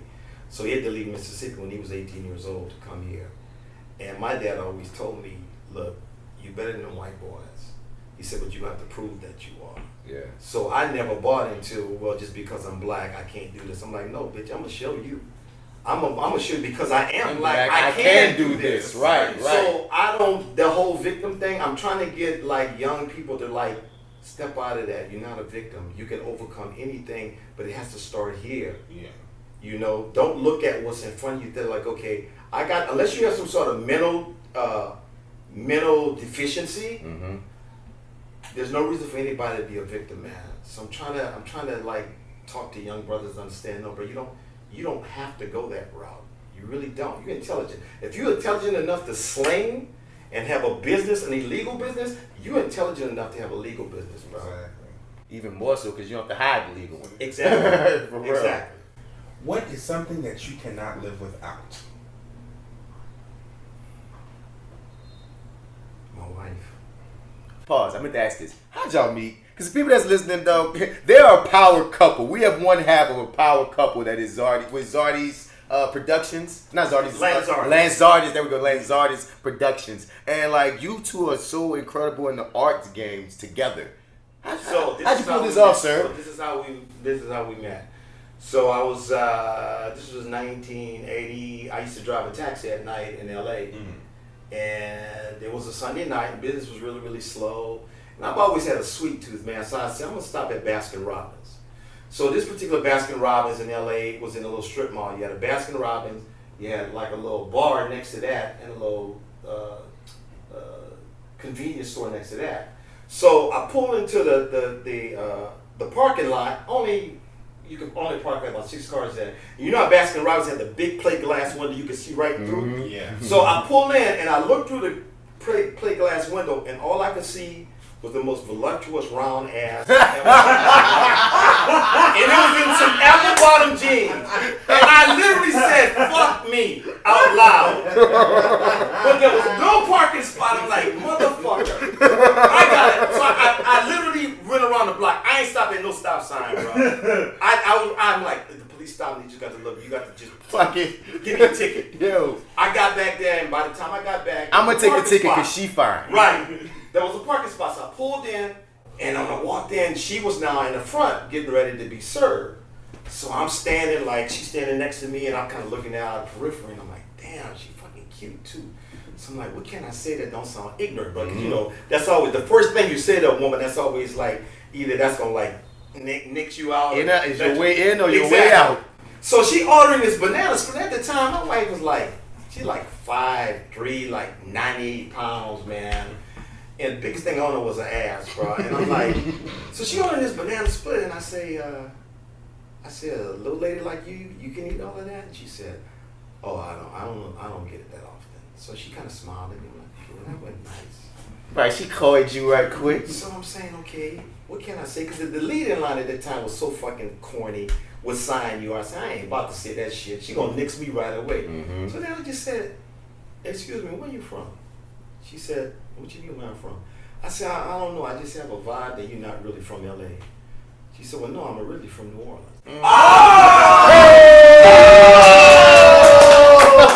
Ding, ding, ding, ding, ding. All the way west. Oh, yes. W. That's it. Yo, I'm in. Bruh, I had my class ring on. I had a broken nose. I'm like, look.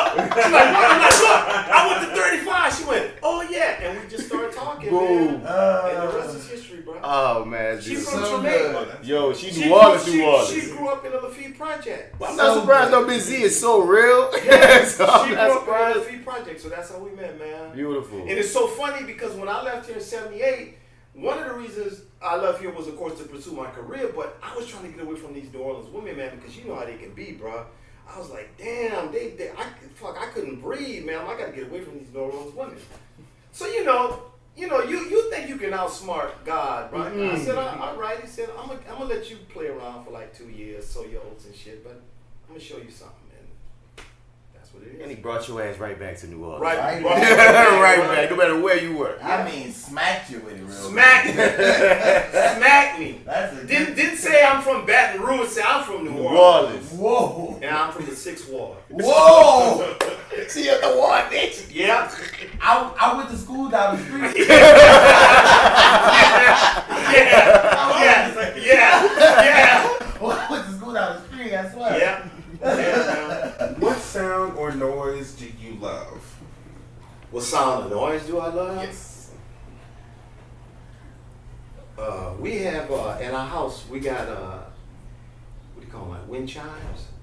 Yeah.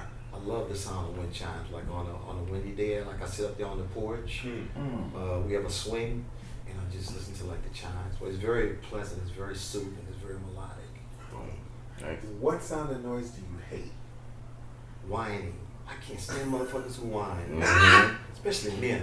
I just want to pimp slap a motherfucker who whine, a male. Dude. I can take a little whining from a woman, but I cannot take it from a dude, man. Right. We just ain't supposed to whine, bro. I can accept a vent. If you need to I get can something off accept your the chest, difference between a a vent vent and a whine. I can deal with a vent, but when you start talking like Nah, and you have no solution in sight. You're not even trying to build to a solution. You just want to, woe is me. That goes to that victim shit. Yeah, that's exactly where that goes to. What is your hype song? Oh, damn, I got so many. But if I had to pick one, Kumoti, how you like me now? Okay. How you like me now? You was really hip hop with that shit. You Bring really it up, pull it up. man, bring it up. Yeah, that's my hype song. You said, bro. wow, we was like, what? Yeah. I was waiting for you to ask me for something like that. Yeah. Let me find this good old YouTube. Go ahead, keep going. Yeah. What profession other than your own would you like to attempt? What I like to attempt? Yes. outside of my profession, I always wished I could sing, man. I always wish I could sing like Howard Hewitt. Because that brother can just lay it down, man. I mean, if I was a woman, I'd give him some, bro. I just would, bro. Nigga can sing, bro. He said, you got it, bro. You know what I mean? You got it, bro. You can't come around my girl. Yeah. But you got it, bro. Yeah. I've always, Stay over there. I've always wanted to be able to sing because I've always, I grew up listening to like Marvin Gaye. I mean, guys who could really, really could sing, man. And I just, I could do a musical comedy sing, but that's different. Right. That's different from someone who That's just get up toxic, there and just can blow. You found it, bro? Yeah, I want. You got one more question before I bring it up? I got quite a few. Yo, quite a few. Okay, we gotta bring some cool more D-Word. Yeah. How you like me now? Yeah. Put the shades, bitch.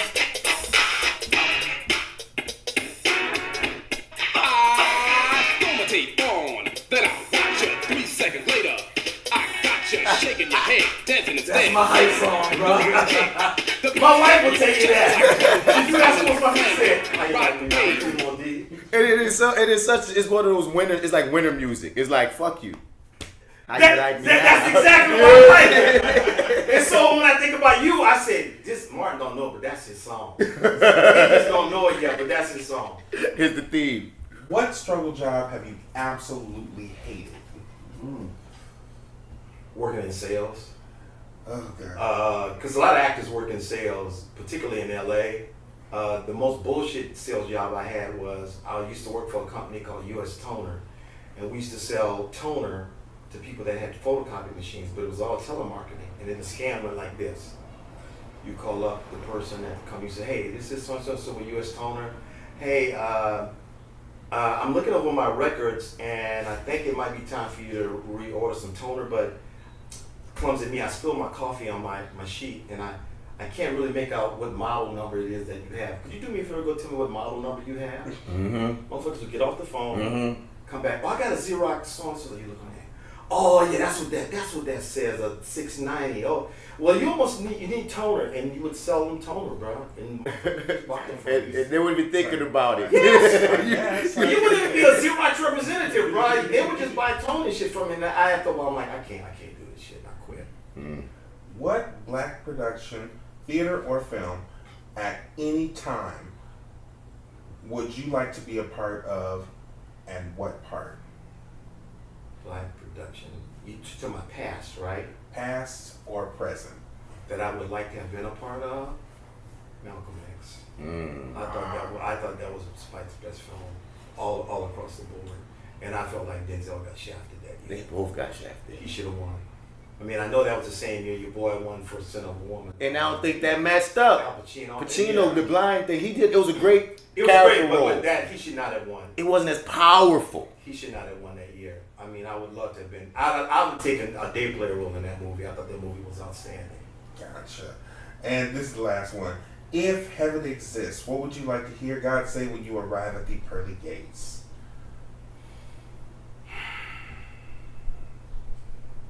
I like to hear God say, I'm gonna have to turn around for this because he's gonna make me tear up. now, I would like you. Can I expand on before I give you an answer? When I moved to LA in '78, I was living with one of my sisters, but I had nobody to mentor me in this business. Nobody. I didn't know anybody. So as a result, I got scammed more than once, more than twice, probably like 3 times, because I didn't know any better. But I always said that when that day came that I did know what I was talking about, I would try to mentor and reach back and try to help as many people as I could if they were willing to listen to me, because I didn't want them to make the same mistakes that I did. Yeah. And so I'm always trying to help people, man. And sometimes my wife tells me, you can't help everybody. I say, I know I can't, but I'm going to try. I'm going to try to help everybody that I can, because I had nobody helping me. And I remember I didn't like how that felt. I didn't like feeling like, oh, you got had because you didn't know. Not because you wasn't smart, because you just were uneducated. Right, ignorance. And so I try to educate as many people as I can and just bring, and sometimes maybe I have too much on my plate, but that's just how I'm wired. Yeah. So when I get to heaven and there's a pearly gates there, I just want God to just look at me and say, come on in, Dang it. Yeah. Give me a second. I'm good. For the people Okay. listening, Lance looked them right in the eyes when Yeah. he said that Yeah. too. Like, I'm having a moment. Give me a second. Take your time, bro. Take your time. I think I'm good. We ain't on camera. Take your time. Let it marinate. Let it marinate, bro. Let it Damn marinate. it. Okay.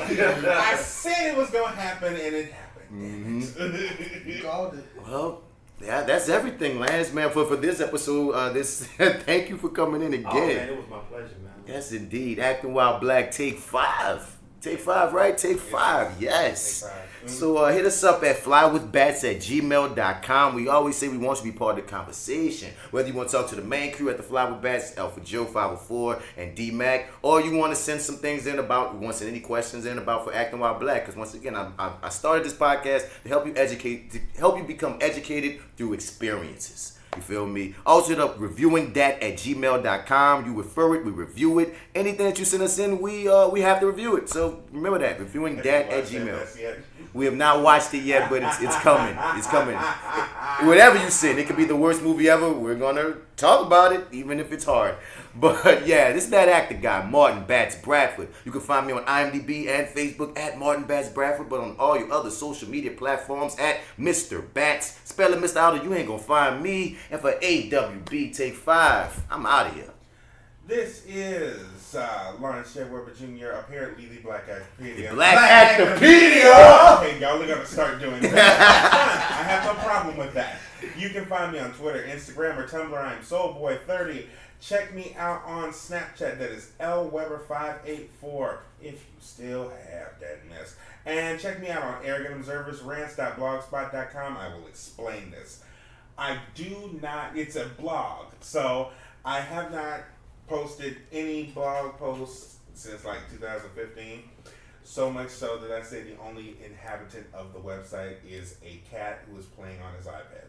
So the cat's always reading a different play. So here, the cat reads different play, and it's Yellow Man by Dale Orlando Smith. And last time, where they can find you at, follow you on anything. Instagram at Lance E. Nichols. You can find me there. I'm on Facebook as Lance Nichols.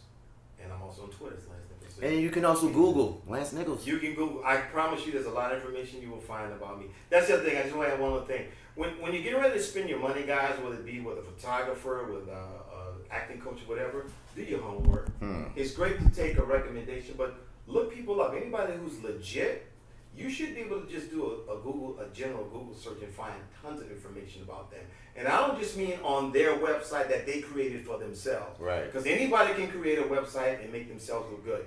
You do a general Google search on whoever you plan on spending your money with, investing your time with, and do your research and do your homework before you spend your money. And that goes into just being a good student as well. Because we didn't touch on this part of the game, but when we talk about audition, how it's good too. When whoever the directors, the producers are looking at their previous works, you can catch tone of what they're used to doing. You can catch what their style is. So when you go in that room, you're not doing, I guess, Tyler Perry acting for Scorsese or whatnot. So like once again, in all regards. Do your freaking homework. Yes, love that. Love that. Thank you again, man. So, for this round, man, till next time. Oh, stay off book, folks. Stay off book. Yes, sir. I don't get away. I just gotta get next to you.